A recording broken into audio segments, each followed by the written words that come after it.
Phobias. Let's talk phobias. Let's pivot away from like the spider thing like a little bit. I thought it'd be interesting to kind of wind this show down, kind of putting like the spider thing like aside and talking like a little bit other than spiders.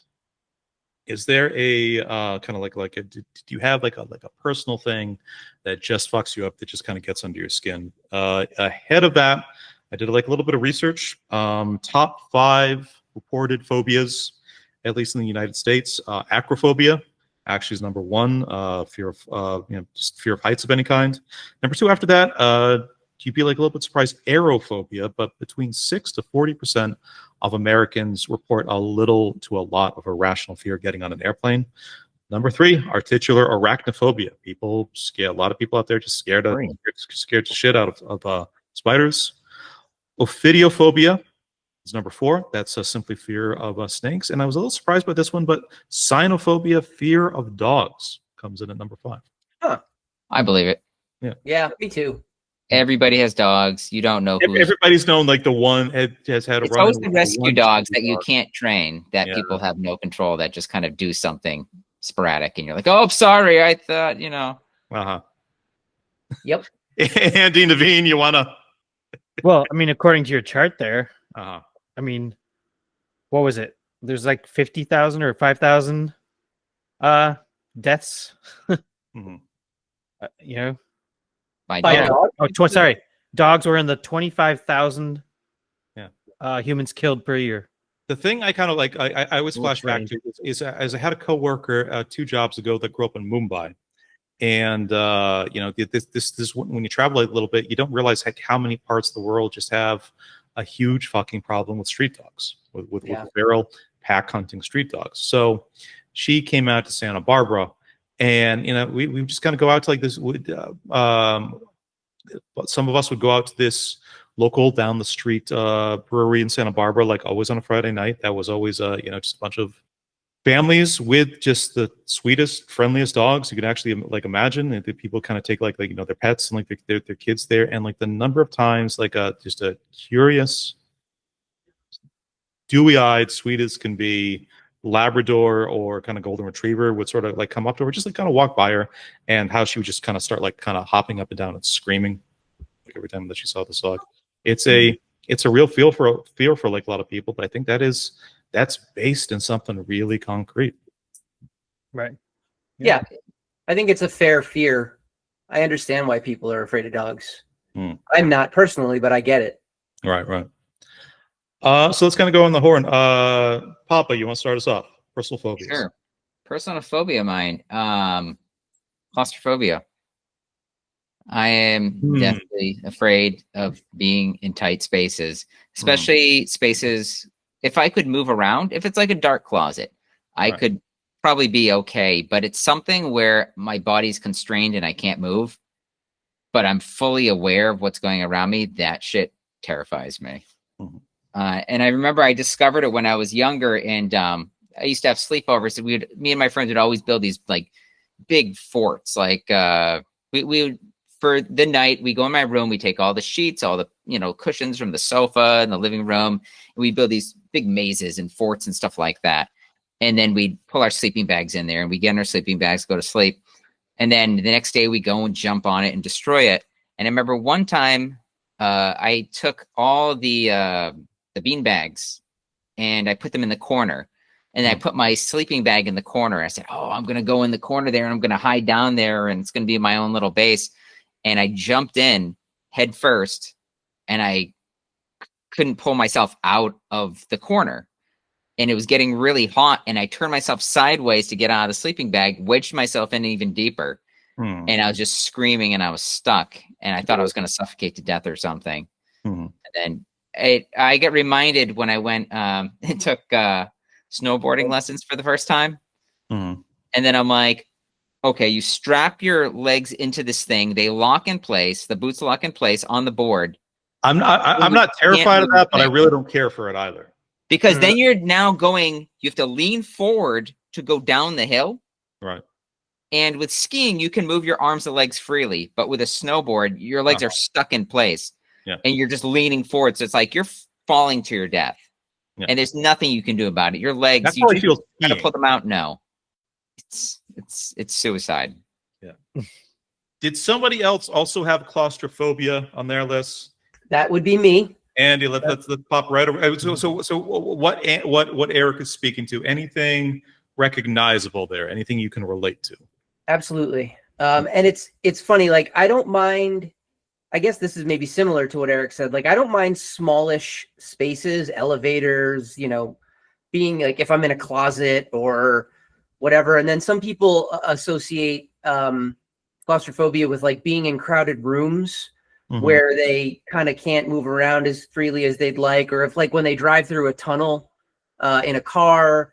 For me, those things I don't even think twice about, but it's like really confined, tight spaces make me super uncomfortable. If I can't like lift my arms or bend my legs or whatever, I get super uncomfortable. The idea, so this is I would say a more recent phobia in that I don't remember having this fear as a kid. I don't remember being super worried about tight spaces as a kid, but certainly at some point in my adult life, it came on.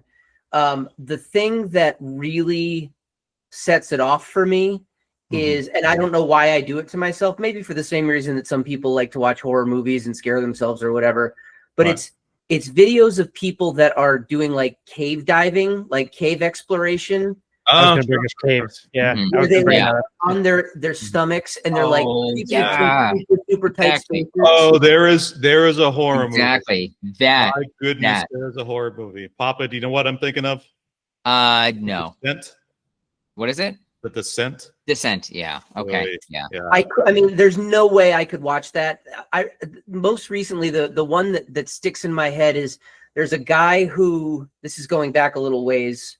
There's a guy who was in a cave, and basically you get to the end of the cave and there's one extra spot where it goes in and then immediately drops down. And they, basically, I don't know if there was a sign or whatever, and he missed it, but if you go past that point, you're basically perfectly vertically upright and upside down. So your head is down, your feet are up. You can't pull yourself out. And once you've kind of wiggled in, there's no way someone could pull you out either. And this guy actually ended up, unfortunately, dying. And they couldn't get the body out. So they basically just caved in that part of the cave, or they blocked off that part of the cave.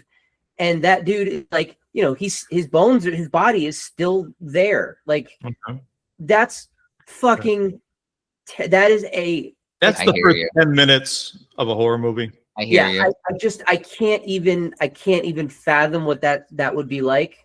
The idea of like being in a casket and not dead in a casket. Like what the Kill Bill.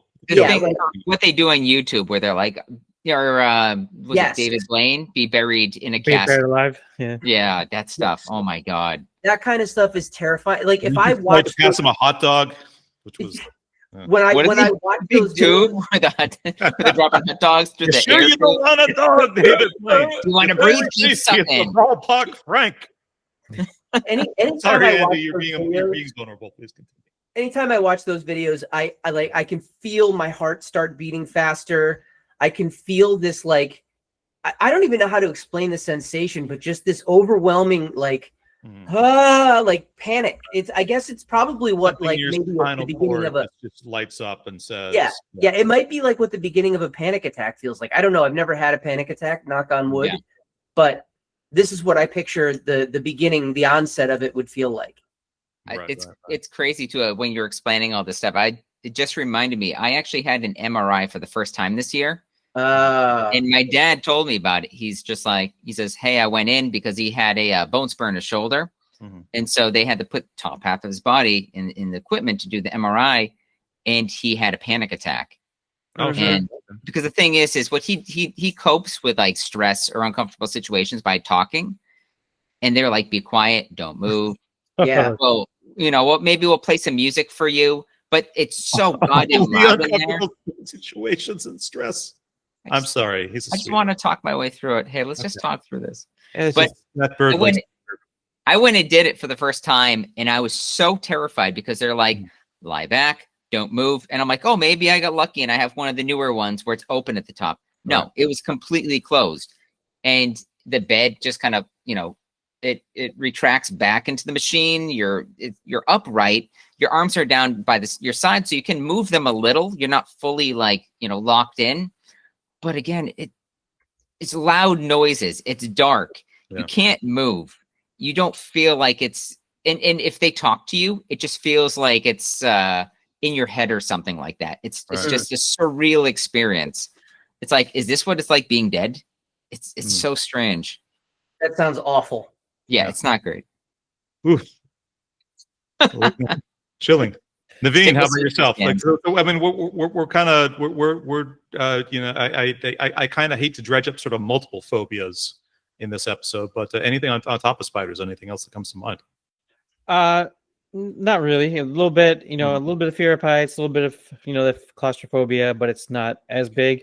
Yeah, I was going to bring up the cave thing with claustrophobia. Just seeing those stories and things like, oh man, I don't think I could. I get the, the crawlies with that, the goosebumps and all that. There's, I don't know what the name is, but we had talked about it with Eric and the lake and stuff. So not necessarily lake, but I would say more of the ocean. Like I would love to swim in it, and I have, but there's always in the back of my head is like, all right, what's gonna come grab my feet? All right. Just being in there and how deep it is and everything is like, all right, I can't see the bottom. I can never really swim to the bottom. These things goes for miles. Seaweed masks everything. You can't swim to the bottom, but you In can the sink mud. to the bottom. True. Yeah. True. Put that on a t-shirt. Oh, Yeah. I always think about that Stephen King short story, The Raft. Do you remember that Freak one? Show 2, it had a feature. It had a is. feature short It on is. Freak Show 2. Freak Show 2. They do it. All I they do remember, a good it was job. really well done. There was also boob. Yeah, there was boob. There was Oh, definitely oh, boob. Two Yeah, boobs. it's not completely faithful, but it's pretty faithful. Kids swim out to a raft. There's just this like oily black substance on like the top of the water. Somebody kind of like falls into it, and then it just kills them instantly. And I've seen the that. whole short story Have is you? Yeah. the kids trying to figure out how the fuck do we get off this raft. Yeah, it's like kind of like seeping through like the creases and like the boards and stuff like that, and trying to rip them apart. And when it touches them, it like melts their skin. Ugh. Yeah. So I'll kind of wind down on my sort of personal phobia. Like I realize I've been like a little bit just bugs, fuck it, whatever. But like closed spaces don't bug me too much. Heights and flying, I've always kind of been fine with.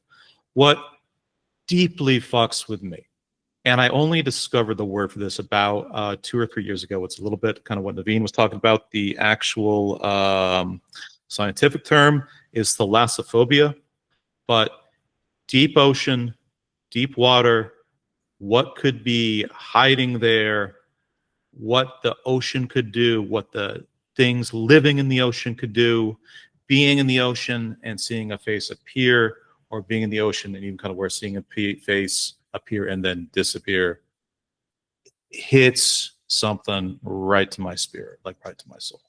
I used to kind of be like cocky about it, like a little bit. I used to be like, oh, because my mother's Norwegian, and I'm like, oh, I've got maybe some cool fucking like genetic memory of just being a Viking and dying at sea and sort of going on to glorious Valhalla, whatever else. But then I started reading about phobias like a little bit more depth, and there certainly are evolutionary adaptations that explain like phobias. Like you're a little too attuned to certain things, but like most phobias are kind of grounded in things that are sort of completely reasonable, like enclosed spaces, or dogs, snakes, arachnids, things that could fuck you up and poison you, particularly from the like the memories of the times where you had no medicine or no actually sort of like kind of way like dealing with those kinds of things. But like predominantly, most phobias when you kind of dig into it, it's a lot of just something happened in your childhood as well. For me, I remember the Disney film Pinocchio, and Pinocchio and Geppetto getting chased by that fucking whale at the end of the movie, and it hit something in my soul when I watched it for the first time. But I think I really enjoy this childhood trauma cycle. Just to speaking from a guy that has gone back to most of the films, most of the other shit that kind of scared me as a kid, because when you kind of go back and revisit it, oh yeah, that shit was actually really, really fucking scary. like as it turns out. Like you watch Pinocchio again, it's kind of fun for about 10 minutes, and the rest of it is basically like just like a nightmare scenario. Just like, kid, you're fucked. yeah. The universe hates this funny little puppet. There's a Netflix movie. I don't know if any of you guys have watched it. That just came out a few years ago, but called The Sea Beast. Anybody familiar with this? No. Yep. Very, very good. But it's basically about kind of like these pirates that ultimately end up befriending. Andy, how would you describe how would you describe Red? I don't know. A big Loch Ness monster, giant lizardy, scary sea monster. Yeah, dragony. I don't know. Yeah, but there's a scene at the beginning of that movie where the first 20 minutes, these pirates are kind of hunting sea monsters, and they get their boat completely fucked up by this giant sea monster Red, and like the little girl, and like the pirate captain, who are kind of like the main characters, they end up in the water, and at one point they turn around and like this giant sea creature is just, it's looking at them. It's not saying anything. It's just looking at them, doesn't blink, doesn't move, and then it just floats back in the water and like disappears. And it brought me right back to being like 6 years old and just fucking just watching Monstro kind of chase everybody down. Interesting. Yeah. Yeah, that's a totally fair phobia. Yeah. For me, again, I've been like a little bit cocky about like insect stuff. Like so it's the things around that and attached to it really, really fuck me up. There is one kind of genre horror animal out in nature movie that I will never watch. I will never go through in my entire life. And I'm not going to say the name of it, just generally. And it's not like I have a complete maniac co-host that I host like a spin-off like horror movie podcast with. So I'm not going to focus. Say it. What's her name? I don't forget. What's her name? Are we talking about the crush? We're talking about the girl. Remember the girl, his first crush? Yeah, you got crushes? it. Okay. No, we're we never forget. I don't know who Naveen. I don't know who Allison. My other phobia having anything to do with any motherfucker from high school that I don't want to necessarily. They were all J names. Right there. They were what names? Jesse and Jennifer and Julia. They were all J names. Oh, there we go. There it is, Julie. I want to bring up a movie. I'll distract. Sure. Now I want to know what this movie is.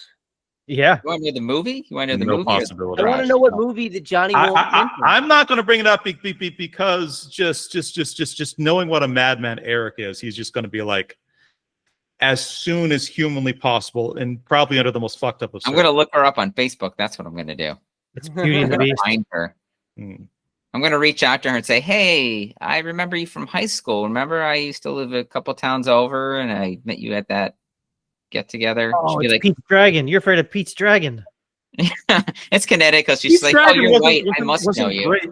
Pete's Dragon was also kind of like really dark first 10 minutes or so. I guess so all this talk about phobias, it reminded me of another movie that I always considered like a childhood drama movie, and I think it was like early 90s, maybe 92, 93. But do you guys remember the movie The Good Son? Yeah, that was a good one. Yeah, Macaulay Culkin and a very young Elijah Wood. Oh yeah. Yep. Do you think about it, right? Every situation that Macaulay Culkin put like Elijah Wood or his own sister in was kind of like a phobia or a common fear that kids have. Right. Like there's the one with the dog that, the guy had the dog that would always chase them or whatever, that was going to tear the shit out of him. You think of like fear of dogs, or the treehouse. It was way high up. It was like 100 feet up in the air. Right. And then Elijah Wood almost falls. That's like a big part of the trailer, if I remember right. Maybe there's like one of the boards breaks off or something, and Macaulay Culkin catches his hand, and Elijah was just hanging there, and he goes, "Do you trust me?" And I was like, "Don't trust him, but don't die. Say whatever you need to do to live." We need you, Frodo. We need you, Frodo. So fucked up. Yeah. Yeah, seriously. Or even they had the scene where it's like, The sister. Remember the sister? They go ice skating. Macaulay Culkin and his sister. Smeagol comes out of the treehouse and he's like, he lies, master. I don't know. I only watch the Spice Channel. I know. Me like Spice Channel. Have more lembas bread, master. He lies, Mr. Frodo. Goonies never say die, Mr. Frodo. Yeah. Let's just keep trudging on. We should end every pod with you. You're never going to take Cold Mountain. Oh my God. We actually couldn't, but that would be They fun. all knew what Spice Channel was. Right. And I did too. I don't think I've ever seen unscrambled Spice Channel my entire life. It's Uh-huh. okay. Yeah, I like the it's- scrambled better. Way more. My yeah. whole thing now as an adult, I can't jerk off unless the Wi-Fi is bad. The nice thing about scrambled, you'll catch a nip That here got or there. mean. Holy shit. You got him. Scrambled Spice Channel, you never saw a dick, but you would Right. see a nip here or there. Okay. So see, it's cool. It's cool. Just for the younger audience, it is impossible to relate how difficult it was to jerk off until about 2003, 2004. Give or take, that really got in the vein. Because he's what he's laughing at is the honesty of that statement. I never had any trouble Yeah, jerking no, off. I never had any trouble before I think- 2003. I think he didn't mean like he had trouble actually getting off. I think he I'm meant not more talking the like mechanics. I'm not Yeah. talking the mechanical aspects. I played with Got my it, got it, nuts got it. for Okay, like my mistake. 25 Sorry, minutes of this is my mistake. Vaseline and just Yeah, my nothing. mistake then. Yeah. I'm not talking about I'm talking about you need Jeff Daniels to come to high school before you can get halfway there. What we were talking about? You having we were trouble talking about jerking off. jerking Great to the son. Spice The Channel. good After son. 2003. The good Oh, son. right, that. Yeah. The great son. Right. So many phobias in that movie. Yeah. And it holds up. It's actually a pretty good movie. I watched it a couple really? years back. Yeah, I was sick. I rewatched that. I rewatched Children of the Corn, the original one. Mhm. It's slow, I've but never seen that. it's a little freaky. Okay. I want to throw down a challenge here at the end of the show before we wind down. Is it I a am not jerk off jerking you off. challenge? Okay. Yeah, look, I knew it. I'm not jerking you off. Oh, you got there way too quickly. You're like, it's 9:30. Daddy needs his medicine. There's a horror movie based on like the phobia that I talked about earlier and personal things I've said about my life, my history, my memories. If Eric can figure out based purely on that, I will give you no more hints. I will give you no more context because I really don't want to fucking watch this thing. But if you can call out this film by name, I will watch it for a spin-off pod, Cunny of the Goose. How many chances do we have at guessing this? Oh, good question. I think it should be, the guesses should be one each, and Eric has the final effort. I think Okay. it's kind of Gnome King rules, like a little bit. Okay. Oh. Yeah. So it has to do with the phobia that you talked about Yep. and past Oh. experiences. You get nothing else besides that. Okay. All right. Listeners, the smile on Eric's face right now is He is so deep in a Google search right Yeah. now. Challenge I have a accepted. guess because I'm thinking of a movie that I remember Okay. from when I was younger. That To completely clarify, if Eric guessed first, that disqualifies Naveen and Andy's guess. It has to be after Eric makes his one guess, that takes everything else off the map. Are we making this And- guess on the pod right now? Yes. Ah, Oh, okay. no. This can be this is like a How I Met Your Mother slap bet kind of thing. You can cash in your one guess at any point later on down the line. Just Eric has to be the one that guesses last, because if he guesses after he guesses, the entire thing ends. it's tough. You didn't have cable, so I mean, I'm definitely gonna guess wrong. Should I do this? Or should I save this? I think you should be strategic and think about think about the rules, the layout. You got to think about like what's been stipulated here. Again, I do not want to watch this fucking movie. Yeah, because if you go first, Eric, then we lose our Yeah. guess. No. Yeah. All right. You guys go. You guys go. Okay, All so but again, I it does was not have to be confident, but tonight. now I'm kind Does of not have to be tonight. I'm not disqualifying you guys collaborating on this. I'm just like the rules have sort of come out. One guess each. Eric's guess finalizes everything. All right, The then information that's been given out has been given I'll out. hold off. I think we punt for now, guys, and we Yeah. confer, and then maybe we come back with our guesses next week. At your own time. At your own time. All right. At your own pace. Yeah. Got to strike while the iron's hot. We're leaving a cliffhanger for the listeners right now. They're going to tune back in next week because So they're what going to you're have to know. saying? Is that Wait. What exactly are you saying about our TGI Friday draft? Yeah, Ladies maybe and that gentlemen, one, that that one was, wasn't quite the cliffhanger we thought it was. Ladies and gentlemen, we've been We'll get recording for what? Almost 2 hours now. I'm sure you've listened this far into the episode. Right. Definitely. Apparently, it was a dislike for a short. 2 dislikes. Ugh. 2. Let's put the challenge in the short then. Naveen? Oh, that's a good idea. I don't know how like you want to edit it, but maybe you can give some. No, snippets. I think just kind of put in the whole fucking thing. If you want me to explain more in the episode note or like the notes for the short, I absolutely will. But I was gonna say, give people the idea to do this, and then be like, if you want to know more, listen to the entire episode. it's called Hey, pay us. We need money. Pay us. On our non-existent Patreon. Yeah, I know. We'll get there, buds.